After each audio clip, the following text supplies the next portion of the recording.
دوستان عزیزم سلام، امیدوارم که حالتون خوب باشه. به کانال خودتون آشپزخانه فریبا خیلی خوش اومدید.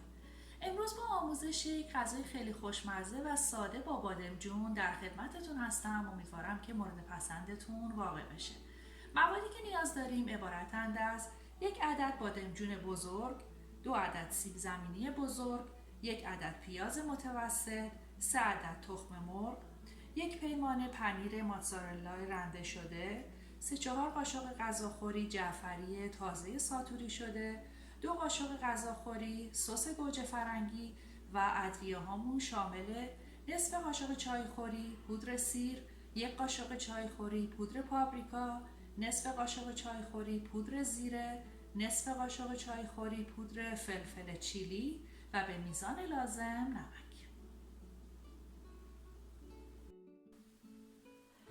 ابتدا 2 تا سیب زمینیمون رو به همراه مقداری آب و کمی نمک روی اجاق گاز قرار میدیم و میذاریم تا کاملا آب پز بشن. بعد از اونها رو به صورت نگینی های ریز خورد میکنیم. در فاصله‌ای که سیب زمینی هامون پخته میشن، یه دونه پیاز متوسطی رو که داشتیم به این صورت نگینی های خیلی ریز خورد میکنیم و با 1 قاشق روغن اون رو تفت میدیم تا به صورت نیمه طلایی در بیاد.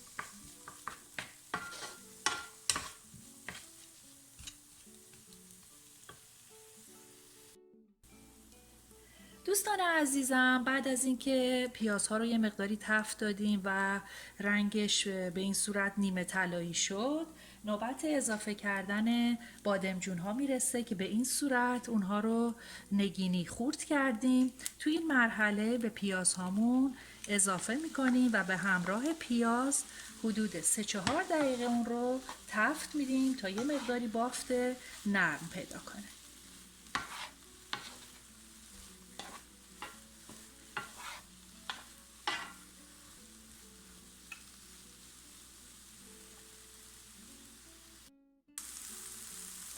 خب بعد از تفت دادن بادمجون ها نوبت اضافه کردن ادویه ها و نمکمون میرسه. البته فلفل چیلی رو توی این مرحله اضافه نمی کنیم.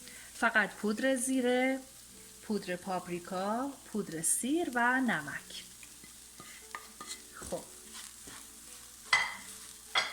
همینطور 2-3 قاشق جعفری تازه ساتوری شده داشتیم، اون رو هم اضافه میکنیم.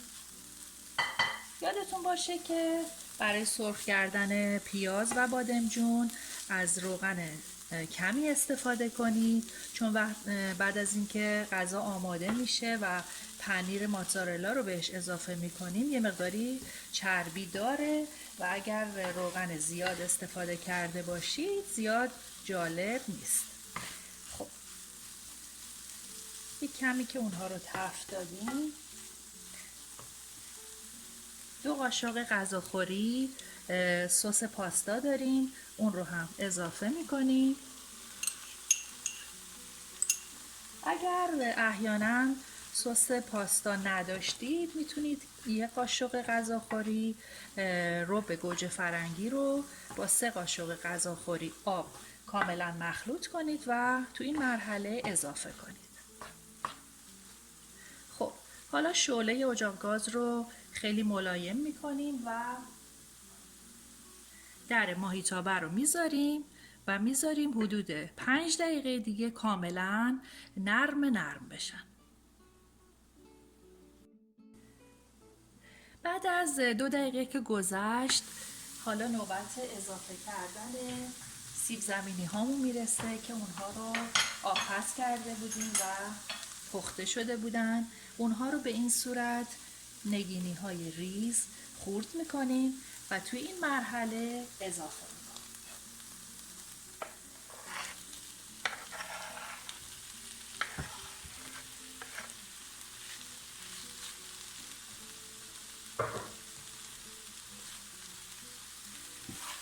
خب یه همه کوچولو میزنیم تا با بقیه مواد کاملا مخلوط بشه. حدود 2 دقیقه هم سیب زمینی ها رو با بادمجون تفت میدیم تا تا سیب زمینی هامون هم یه مقداری مزه دار بشه.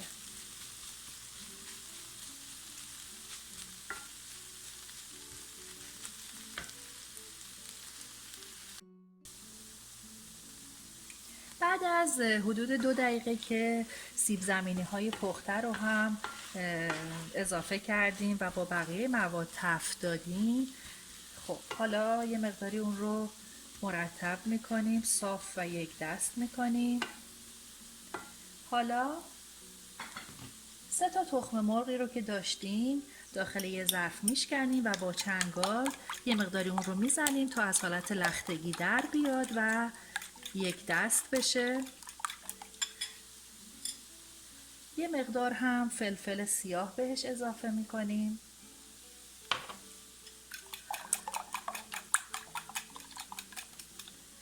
خب حالا اون رو روی موادمون میریزیم به این شکل. دوباره در ماهیتابه رو میبندیم برای 1 دقیقه. خب دوستان، بعد از اینکه تخم مرغ هم خودش رو گرفت، حالا پنیر موتزارلایی که رنده کرده بودیم رو اضافه میکنیم.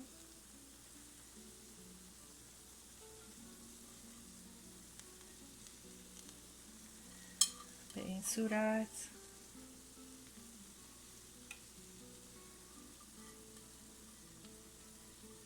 خب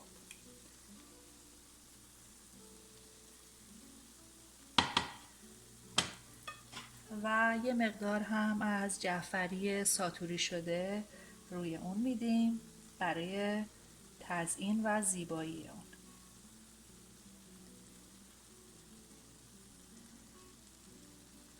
و همینطور یه مقدار خیلی کم فلفل چیلی داشتیم که تو این مرحله روی غذا میریزیم. اگر دوست ندارید که تند و تیز باشه میتونید اون رو حذف کنید.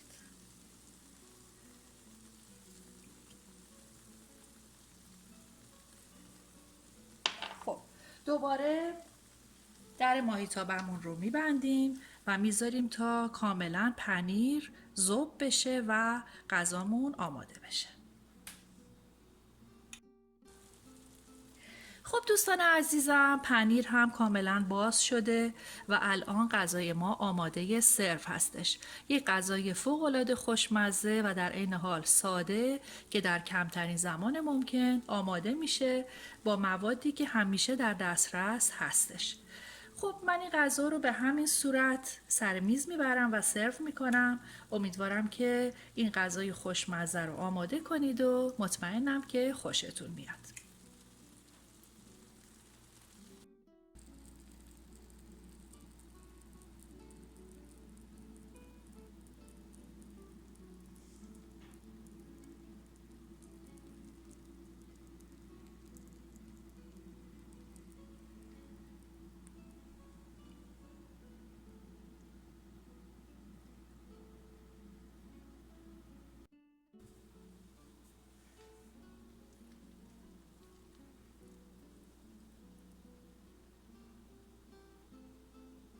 بفرمایید، نوش جون.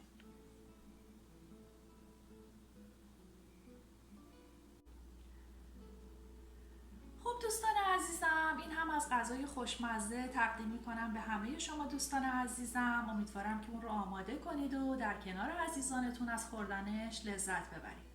لطفاً برنامه‌های من رو بین دوستان و آشنایانتون به اشتراک بگذارید و اگر بیننده بار اول برنامه من هستید لطفاً سابسکرایب یادتون نره.